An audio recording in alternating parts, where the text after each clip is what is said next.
everyone, Taco, coming to you live from day one of KBW Korea Blockchain Week, and I am here with the one, the only, Jake from not State Farm. How are you doing today, Jake? I've been getting State Farm all the time, man. He's American, guys. I'm really good. Jake from Hedera.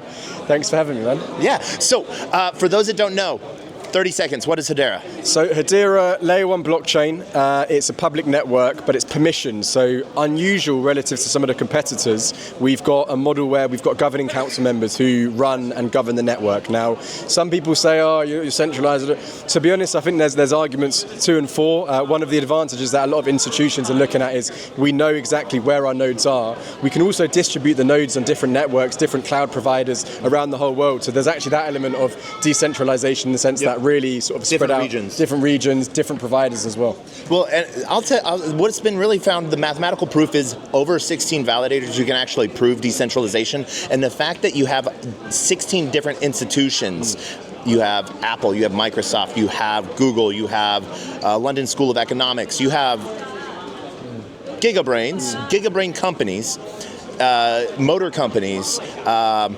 They're not going to necessarily work in conjunction together on something like that. Exactly. You know, and so it's one of those things where you could. Unfortunately, Apple and Microsoft are not on the council. Oh, I thought. Maybe soon. Oh wait, maybe I heard something. Okay, my bad. Oops. But is it Intel that I was thinking of? So there was a big announcement recently with NVIDIA and Intel with a really cool project called Equity Labs, which are using AI provenance and data integrity, making sure that AI models are accountable and sort of verifiable on-chain. They've been doing some cool stuff with NVIDIA. Yeah. But no, I mean, you've got LSE, right? Google are there.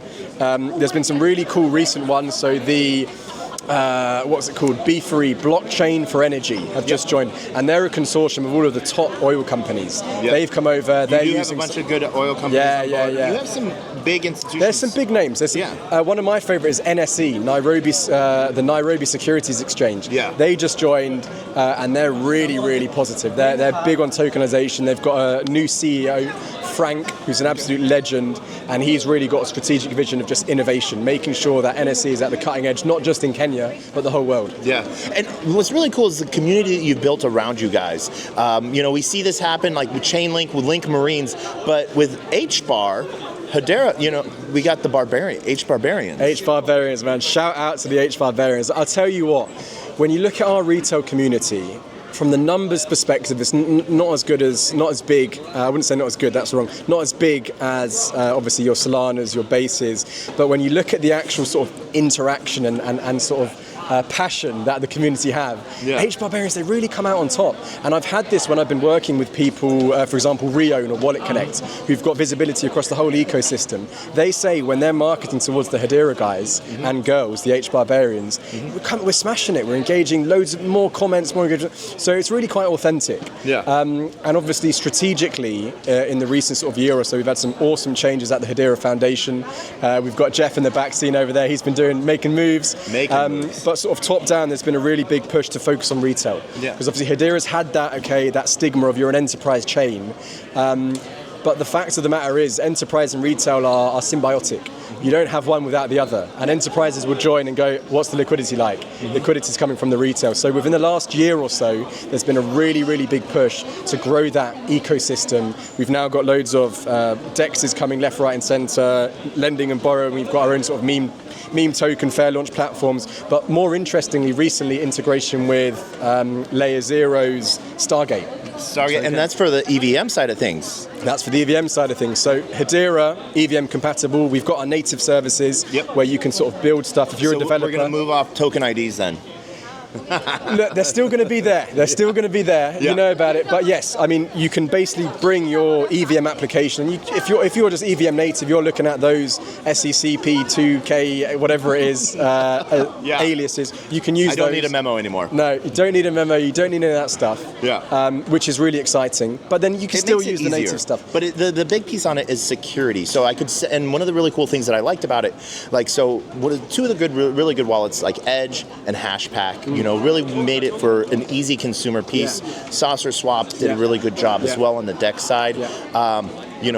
NFT projects did a really good job on bringing, what's really cool, what I see with H-Barbarians and the entire Hedera ecosystem is education on blockchain, not just Hedera, but like the technology of it. And so like one of the really cool things, like you have a different type of EIP system coming up, but you guys have almost not atomic swaps, but atomic transactions. Now, will these be sponsored transactions, or will they just be gasless transactions overall? So we were actually talking about this earlier with Jeff, and there's a new Hedera, or technically Hyro improvement proposal. Because did you see the stuff about Hyro open source stuff? I did. Yeah. Anyway, there's a new improvement proposal going around sponsored transactions. So yeah, you can have sort of these gasless transactions where a relay operator can pay for the transaction essentially. Yeah. So one of the things that we've seen, and I'm coming off, we're free flowing here. One of the things that we saw was like almost volcano drainers using that relay system, like on Ethereum, where someone just approves a transaction or signs a message and a relayer will pay the fee to drain. Hedera's worked really hard on providing user security. These things that everyone's working to make things more seamless might be lowering security aspects, but what is Hedera doing to put users' funds first? Yeah, I mean, I think from the security perspective, if you look at the actual algorithm, we are what's called ABFT, asynchronous Byzantine fault tolerant, which is sort of the level above BFT that most chains have. When it comes to the actual sort of application, obviously there's always going to be risks. There's always going to be risks. And a lot of that is working with the foundation to make sure that they're providing the resources so that nothing is going unchecked, everything's being audited, and making sure people have that education as well. Yeah.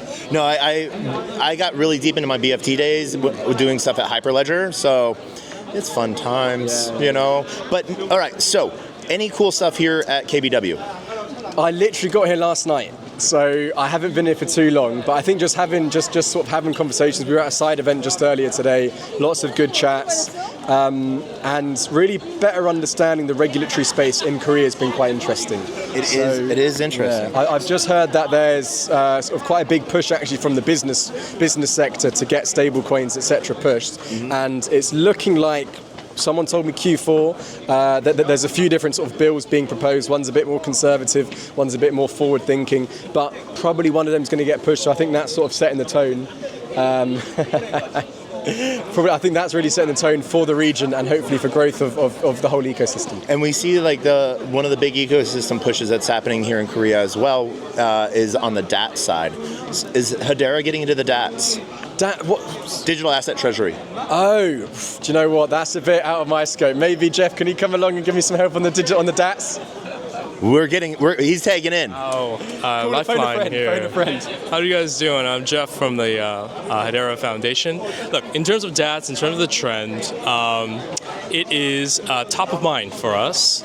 We have been working with various different institutional players, and then also looking internally with other ecosystem partners on what a DAT strategy really looks like for us, but nothing to announce now, but something that is top of mind for the foundation. I could see a twinkle in his eye. There's something. I'm going to work on this one. We're going to get some alpha for you guys. So if people are wanting to find you on Twitter, where can they find you, and can you spell it out for the algorithm? Yes, you can. So JCool3, J for Juliet, A for Alpha, Y for Yankee.